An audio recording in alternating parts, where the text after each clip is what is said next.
This video is brought to you by Bespoke Post. Stick around to hear more about the special offer they're providing to the entire upper echelon community. All right, today I want to talk about Coinbase. A little bit different than normal. I don't have insider sources on this or whistleblowers. It's not one of the more standard investigations. The truth is, I just want to talk about it.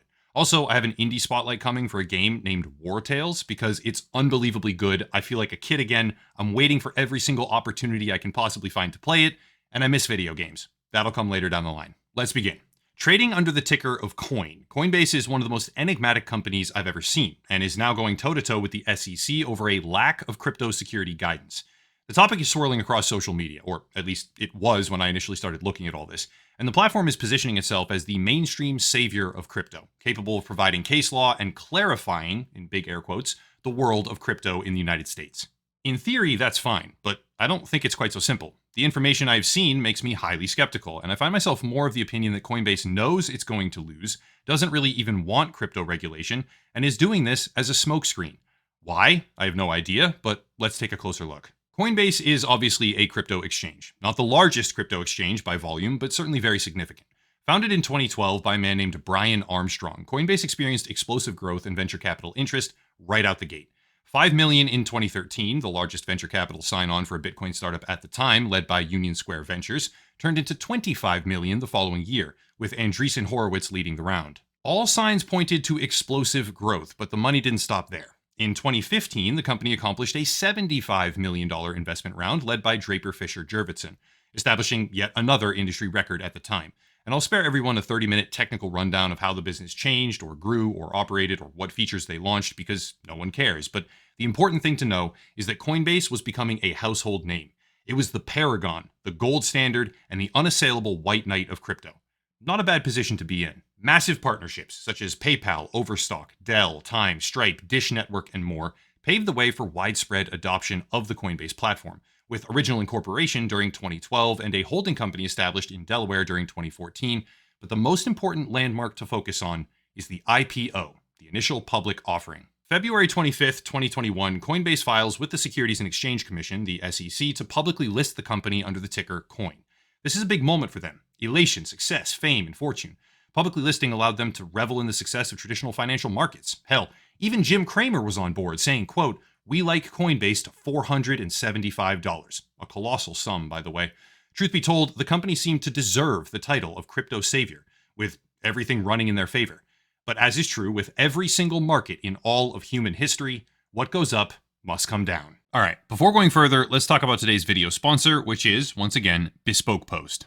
The sales pitch here is actually very, very easy. Believe it or not, I already collected the knives from Bespoke Post with my own custom display case long before they ever reached out to me as a sponsor. I like them that much. I shopped there for pretty much all of my Christmas gifts the past couple of years, and I have absolutely no complaints whatsoever to speak of. Bespoke Post is a monthly membership club. I'm supposed to say box of awesome here according to their very detailed sponsorship brief, but I don't mind that because the products they have actually are awesome. 90% of the products come from small brands, many of which are based in the United States, which is very cool. It's free to join and you can cancel at any time or skip a month whenever you want to. If anyone's interested in another real-world example, because I have plenty of them, it's lacrosse season right now, and one of their monthly boxes for me a while back was a med kit, which I keep in my car in the trunk. And I've used it numerous different times now to patch up minor injuries during the season. I can recommend Bespoke Post to everyone watching without the slightest bit of hesitation. Every month, they introduce you to new options from outdoor gear to barware, kitchen goods, clothing, even live oysters of all things. They asked me to make an edit here saying their buzz phrase again, box of awesomes. So here it is. Every box of awesome has around $70 worth of goods inside, but costs you only a fraction of the value. And you can preview your box before it's shipped every month, opting to keep it, swap it, or skip it. To get 20% off your first box of awesome, if you will, click the link down below in the description and enter code UEG20 at checkout. Or go to bespokepost.com/UEG20. Again, link down below, check out code UEG20 to get 20% off your first box of awesome today, right now. Big thank you to them for sponsoring the channel, and please do click that link down below. Coinbase was enjoying an incredible level of growth, but not everything they touched turned to gold. One of the notable fiascos under their belt later down the line came after a Super Bowl ad with a floating QR code. The advertisement cost them $13 million. This cost them $13 million, but when it finally went live, the website crashed. Oddly enough, this hilarious chain of events is, in my opinion, indicative of the firm itself, which is now an idol of crypto enthusiasm, partially viewed by some as the impending savior of the space. And I can't stress that enough. That is how they are viewed by a hefty chunk of the crypto community. From high to low, that's the story of Coinbase. Call it whatever you want. The truth is, Coinbase has now fallen roughly 80% since its all-time high shortly after IPO, and the troubles don't stop there. Turns out, one of Coinbase's managers was insider trading. They've actually pled guilty to those charges now. After feeding private information about upcoming token releases of the platform to their brother, I think it was, Echelon has finally pled guilty to multiple counts of conspiracy to commit wire fraud. And while Coinbase has also been awarded restitution in the matter, the case even existing is far from ideal. What's worse, this would not be the only time that they grappled with the SEC. It's merely just the first example. The SEC would eventually start rattling its saber, officially threatening Coinbase with an official lawsuit in March of 2023. This came as a smaller part of a larger crackdown where the crypto industry at large is now squaring off with US regulators in a multitude of theaters over what should happen next, but it gets a bit more interesting after that. According to data published by Business of Apps and Bankless Times, Coinbase had 9 million MAUs, monthly active users, as of August 2022, 51% of which, the majority, however slim, were local to the United States. Some estimates are even higher, while over 80% of their revenue in 2022, as per financial disclosures by the company itself, was attributed to local US residents, either through domicile or booking location. That's the lion's share of their entire business. Why am I so interested? Simple. Coinbase is now threatening to leave the United States as its business capital, unless they provide clarity on regulations. Again, big air quotes. AKA, we are threatening to destroy our entire business and mutilate the company's value for all of our investors unless you give us more clarity on regulations. That's not really a whole lot of bargaining power. Here's the thing. This lawsuit right here, well, calling it a lawsuit isn't super accurate, by the way. It's more of a petition for compelled rulemaking of sorts, in my understanding at least. But anyway, this action right here, supported by their threat to leave the country, doesn't make sense. Why doesn't it make sense? Because of this. Turns out, in January of 2023, a few months before their endeavor to compel SEC guidance on the matter, Coinbase actually pulled out completely from the country of Japan. Actually, they weren't alone here either. Kraken also pulled out just a couple weeks prior. This could be due to cost cutting, as the two companies have claimed, but what if there was a different motive? Shout out to Parrot Capital and Dirty Bubble Media. Their Twitter profiles are linked down below in the description. They were responsible for finding certain pieces of information which were extremely relevant to this video. The collapse of FTX rocked the world of crypto to its very core, but it also gave us some unique insights into the Japanese crypto markets. Insight we didn't have before, or at least I didn't have before, nor likely would have ever gotten without such an event. See, Japan has very strict crypto regulations. Very, very strict regulations, mainly pertaining to the segregation of assets, which left them with a unique ability to protect their local customers. In the aftermath of the FTX implosion, FTX Japan in particular was the very first country to resume total withdrawals, symbolizing a lesser-known reality, which was that Japan had crypto regulation. Not just the basics, they had crypto regulation that was, most importantly, working, comprehensive, and effective. Why then would Coinbase, as well as Kraken for that matter, pull out of the country entirely? Is it really a cost-cutting initiative, or is it something else? If it truly were all about the bottom line and cost-cutting, why would Coinbase pull out of a country that has proper regulation, remain in a country that doesn't, and then threaten to leave that country unless regulation is now crafted, threatening the majority of their own user base and business model, and the lion's share of their revenue in the process? How does that make any sense? The truthful answer is it doesn't. Maybe they have a justification, but if they do, I don't see it presented here today, and I have not been able to find it. And that's when the picture really started to form. Insider buy and sell data from MarketBeat paints a troubling picture. Over the past 6 months alone, just one Coinbase insider has been systematically buying, or buying at all for that matter. That would be director Tobias Lutke, CEO of Shopify. He has purchased roughly $3,700,000 worth of common stock in 10 separate transactions. That's pretty good to see, since insider buying and selling can be an indication of executive confidence in the company, but he is decidedly alone in this regard. In just the past 6 months, well, I'll list them in ascending order.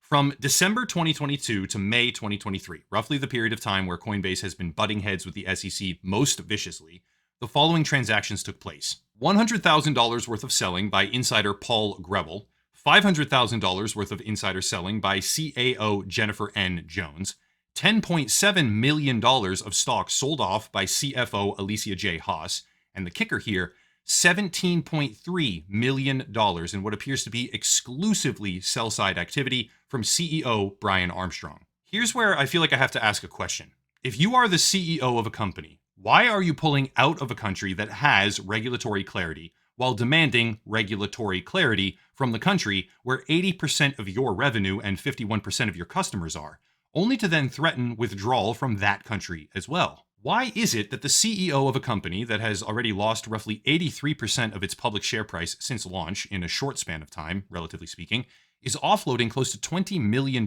in stock at what should realistically be the rock bottom price per share if Coinbase has any sort of legitimate future, at the same time as the company withdraws from Japan and threatens to leave the United States, which would have an unbelievably negative impact on their financial future?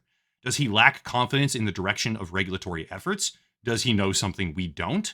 I do have a lot of questions. The way I see it, with pure speculation on my part, just want to be clear about that, Coinbase doesn't actually want crypto regulation clarity. They thrive in a landscape that lacks clarity, inversely, showcased by their decision to leave Japan, even though Japan protected customer assets better than pretty much any other country in the world when it came to FTX, which was a monumental disaster. Meanwhile, knowing that the company has now demanded action from a country that will likely come down hard on crypto if the current pattern holds true, the CEO of that company is offloading millions and millions of dollars worth of company stock every single chance that he gets. Again, speculation and opinion, because he knows that the future for his company is bleak at best. Meanwhile, the broader crypto community deludes themselves into thinking that Coinbase is somehow their savior.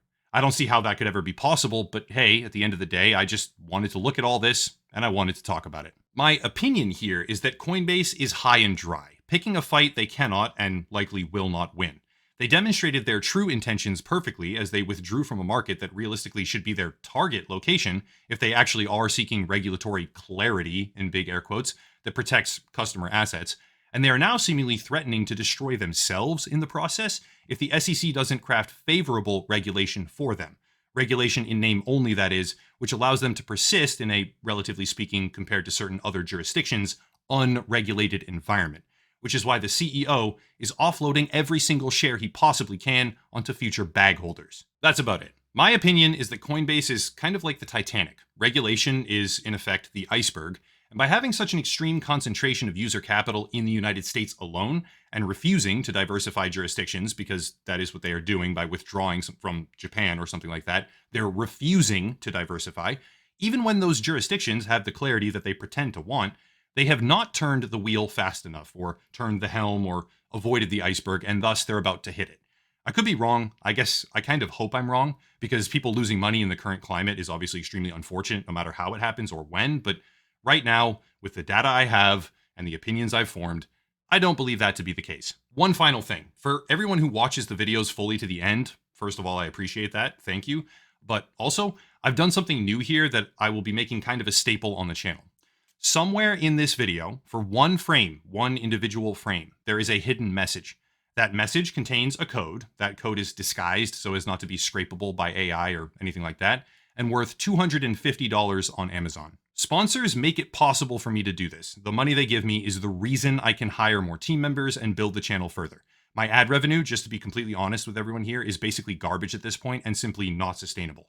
However, sponsors also require payment from you, the community, and the audience in the form of your time.